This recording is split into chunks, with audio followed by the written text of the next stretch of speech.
ആകാശവാണി.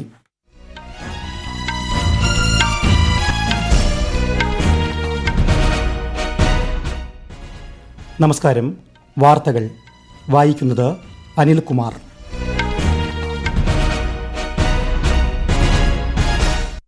പ്രധാന വാർത്തകൾ. രാജ്യത്തെ ഗോത്ര സമൂഹത്തിന്റെ സമ്പൂർണ്ണ വികസനമാണ് കേന്ദ്ര സർക്കാർ ലക്ഷ്യമെന്ന് രാഷ്ട്രപതി ദ്രൗപദി മുർമു. ഒഡീഷയിൽ വിവിധ വികസന പദ്ധതികളുടെ ഉദ്ഘാടനം രാഷ്ട്രപതി നിർവഹിച്ചു. രാജ്യത്തുടനീളമുള്ള പ്രദേശങ്ങളെ പരസ്പരം ബന്ധിപ്പിക്കാൻ സർക്കാർ പ്രതിജ്ഞാബദ്ധമാണെന്ന് പ്രധാനമന്ത്രി നരേന്ദ്രമോദി. ക്ഷയരോഗമുക്ത ഇന്ത്യയ്ക്കായി സാധ്യമായതെല്ലാം ചെയ്യുമെന്ന് കേന്ദ്രമന്ത്രി ജെ പി നഡ്ഡ.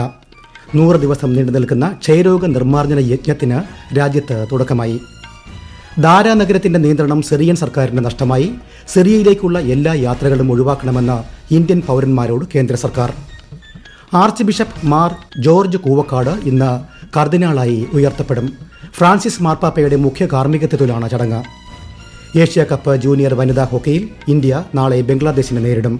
ISL ഫുട്ബോളിൽ ഇന്ന് കേരള ബ്ലാസ്റ്റേഴ്സ് ബംഗളൂരു FC പോരാട്ടം. വാർത്തകൾ വിശദമായി.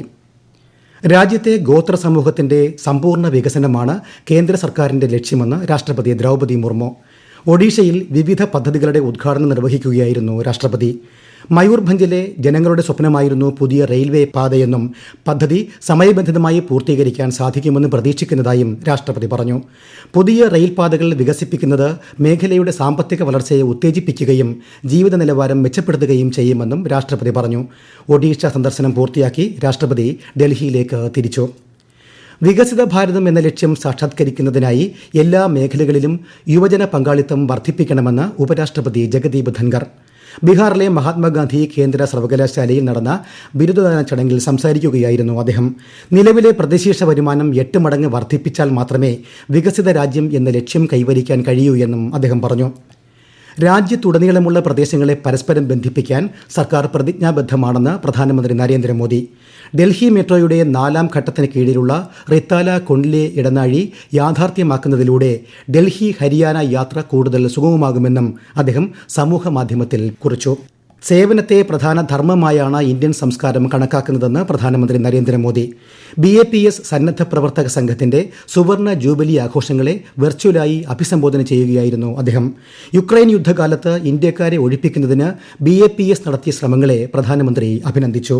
चाहे केरला की बाढ़ हो या उत्तराखंड में भूस्खलन की पीड़ा हो या फिर हाल ही में कोरोना जैसी वैश्विक महामारी की आपदा, हमारे कार्यकर साथी हर जगह परिवार भाव से खड़े हो. कोविड काल में किस तरह BAPS मंदिर सेवा केंद्रों में बदल गए. जब यूक्रेन का युद्ध बढ़ने लग गया तो भारत सरकार ने तुरंत ये तय किया. 30 രാജ്യങ്ങളിൽ നിന്നായി 1 ലക്ഷത്തോളം സന്നദ്ധ പ്രവർത്തകരാണ് പരിപാടിയിൽ പങ്കെടുത്തത്.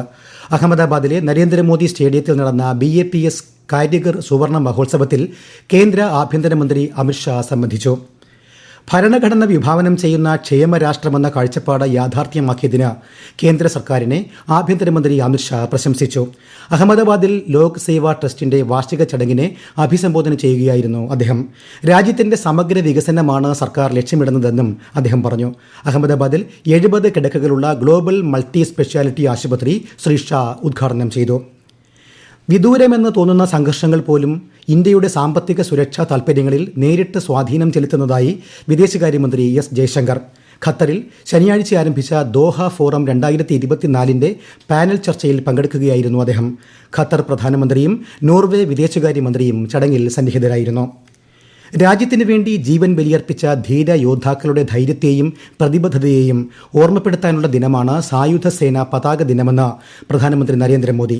ഈ യോദ്ധാക്കളുടെ ധീരത രാജ്യത്തെ ജനങ്ങൾക്ക് പ്രചോദനമാണെന്നും സായുധ സേനാ പതാക ദിന സന്ദേശത്തിൽ പ്രധാനമന്ത്രി പറഞ്ഞു. രാജ്യത്തെ സൈനികർക്കും മുൻ സൈനികർക്കും കുടുംബാംഗങ്ങൾക്കും രാജ്യരക്ഷാമന്ത്രി രാജ്നാഥ് സിംഗും ആശംസകൾ നേർന്നു. ഈ വാർത്തകൾ ആകാശവാണിയിൽ നിന്ന്. ആകാശവാണി വാർത്തകളും വാർത്താ അധിഷ്ഠിത പരിപാടികളും all India radio news Thiruvananthapuram YouTube ചാനലിലും all India radio news Thiruvananthapuram Facebook പേജിലും AR News_ തിരുവനന്തപുരം ഇൻസ്റ്റഗ്രാം അക്കൌണ്ടിലും AR News_TVM X ഹാൻഡിലും ലഭ്യമാണ്. തീവ്ര ക്ഷയരോഗ ബാധിത ജില്ലകൾ കേന്ദ്രീകരിച്ച് പ്രത്യേക 100 ദിന ക്യാമ്പയിൻ ആരംഭിച്ചതോടെ ക്ഷയരോഗത്തിനെതിരായ രാജ്യത്തിന്റെ പോരാട്ടം കൂടുതൽ ശക്തമായതായി പ്രധാനമന്ത്രി നരേന്ദ്രമോദി.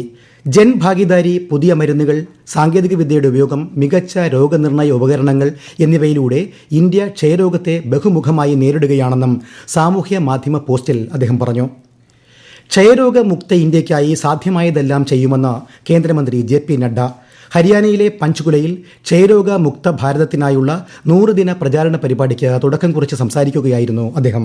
अच्छे परिवार, संपन्न परिवार थे, वो उस परिवार के सदस्यों को सैनिटोरियम भेज देते थे और टीबी सैनिटोरियम नाम की एक बहुत बड़ी संस्थाएं होती थी जहां वो अपने अंतिम सांसों को जीने के लिए रह जाते. और आज हमारा संकल्प टीबी मुक्त भारत है. टीबी के बगैर, टीबी बिना मुक्त टीबी को समाप्त करने का भारत. ആയുഷ്മാൻ ഭാരത്, പ്രധാനമന്ത്രി ജൻ ആരോഗ്യ യോജനയുടെ ആനുകൂല്യങ്ങൾ രാജ്യത്തെ എല്ലാ ക്ഷയരോഗ ബാധിതർക്കും ഉറപ്പുവരുത്തുമെന്നും പുതിയ പദ്ധതികൾ ആവിഷ്കരിക്കുമെന്നും കേന്ദ്രമന്ത്രി പറഞ്ഞു.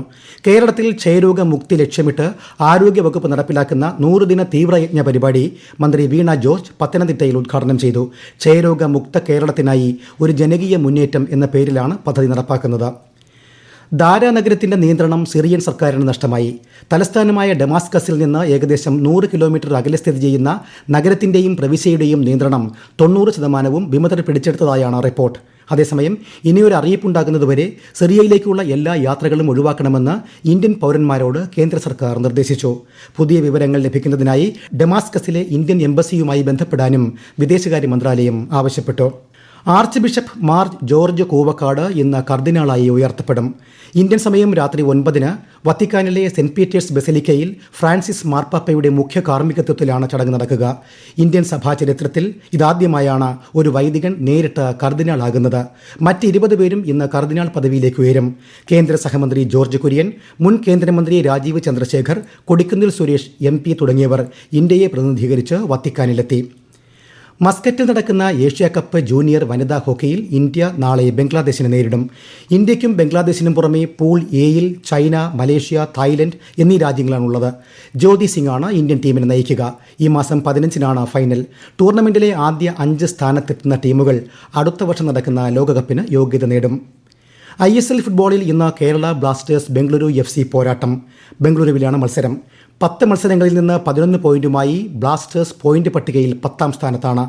ഇന്ന് നടന്ന ആദ്യ മത്സരത്തിൽ ചെന്നൈയിൻ FCക്കെതിരെ ഈസ്റ്റ് ബംഗാൾ 2 ഗോളുകൾക്ക് വിജയിച്ചു.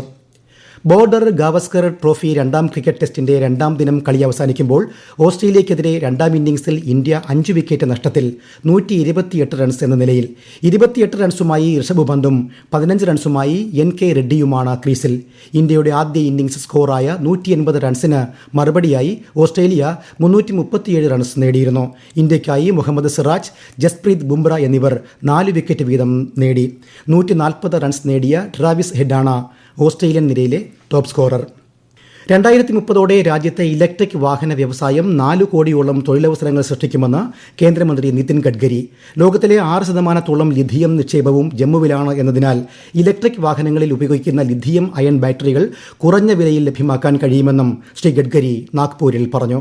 2025-26 കേന്ദ്ര ബജറ്റിന് മുന്നോടിയായുള്ള 2ാമത് പ്രീ ബജറ്റ് കൺസൾട്ടേഷൻ ധനമന്ത്രി നിർമ്മല സീതാരാമന്റെ അധ്യക്ഷതയിൽ ഇന്ന് ന്യൂഡൽഹിയിൽ നടന്നു. വിവിധ കർഷക സംഘടനകളുമായും പ്രമുഖ കാർഷിക സാമ്പത്തിക വിദഗ്ധരുമായും നടന്ന ചർച്ചയിൽ ധനകാര്യ സഹമന്ത്രി പങ്കജ് ചൌധരി, ധനകാര്യ സെക്രട്ടറി, DPAM സെക്രട്ടറി, സാമ്പത്തിക കാര്യ സെക്രട്ടറി എന്നിവരും പങ്കെടുത്തു. ദക്ഷിണ കൊറിയയിൽ പ്രസിഡന്റ് യുൻ സുക് യോളിനെതിരായ ഇംപീച്ച്മെന്റ് പ്രമേയത്തിന്മേലുള്ള വോട്ടെടുപ്പിൽ അനിശ്ചിതത്വം. പ്രസിഡന്റിന്റെ പാർട്ടിയിൽ ഉൾപ്പെട്ട അംഗങ്ങൾ വാക്കൌട്ട് നടത്തിയതോടെയാണ് വോട്ടെടുപ്പ് തടസ്സപ്പെട്ടത്. പ്രധാന വാർത്തകൾ വീണ്ടും. രാജ്യത്തെ ഗോത്ര സമൂഹത്തിന്റെ സമ്പൂർണ്ണ വികസനമാണ് കേന്ദ്ര സർക്കാർ ലക്ഷ്യമെന്ന് രാഷ്ട്രപതി ദ്രൗപദി മുർമു. ഒഡീഷയിൽ വിവിധ വികസന പദ്ധതികളുടെ ഉദ്ഘാടനം രാഷ്ട്രപതി നിർവഹിച്ചു. രാജ്യത്തുടനീളമുള്ള പ്രദേശങ്ങളെ പരസ്പരം ബന്ധിപ്പിക്കാൻ സർക്കാർ പ്രതിജ്ഞാബദ്ധമാണെന്ന് പ്രധാനമന്ത്രി നരേന്ദ്രമോദി. ക്ഷയരോഗമുക്ത ഇന്ത്യയ്ക്കായി സാധ്യമായതെല്ലാം ചെയ്യുമെന്ന് കേന്ദ്രമന്ത്രി JP നഡ്ഡ. 100 ദിവസം നീണ്ടു നിൽക്കുന്ന ക്ഷയരോഗ നിർമ്മാർജ്ജന യജ്ഞത്തിന് രാജ്യത്ത് തുടക്കമായി. ദാര നഗരത്തിന്റെ നിയന്ത്രണം സിറിയൻ സർക്കാരിന് നഷ്ടമായി. സിറിയയിലേക്കുള്ള എല്ലാ യാത്രകളും ഒഴിവാക്കണമെന്ന് ഇന്ത്യൻ പൗരന്മാരോട് കേന്ദ്ര സർക്കാർ. Archbishop Mar George Koovakad ഇന്ന് കർദിനാളായി ഉയർത്തപ്പെടും. ഫ്രാൻസിസ് മാർപ്പാപ്പയുടെ മുഖ്യ കാർമ്മികത്വത്തിലാണ് ചടങ്ങ്. ഏഷ്യ കപ്പ് ജൂനിയർ വനിതാ ഹോക്കിയിൽ ഇന്ത്യ നാളെ ബംഗ്ലാദേശിനെ നേരിടും. ISL ഫുട്ബോളിൽ ഇന്ന് കേരള ബ്ലാസ്റ്റേഴ്സ് ബംഗളൂരു FC പോരാട്ടം. വാർത്തകൾ കഴിഞ്ഞു. അടുത്ത വാർത്താ പ്രക്ഷേപണം രാത്രി 8:35.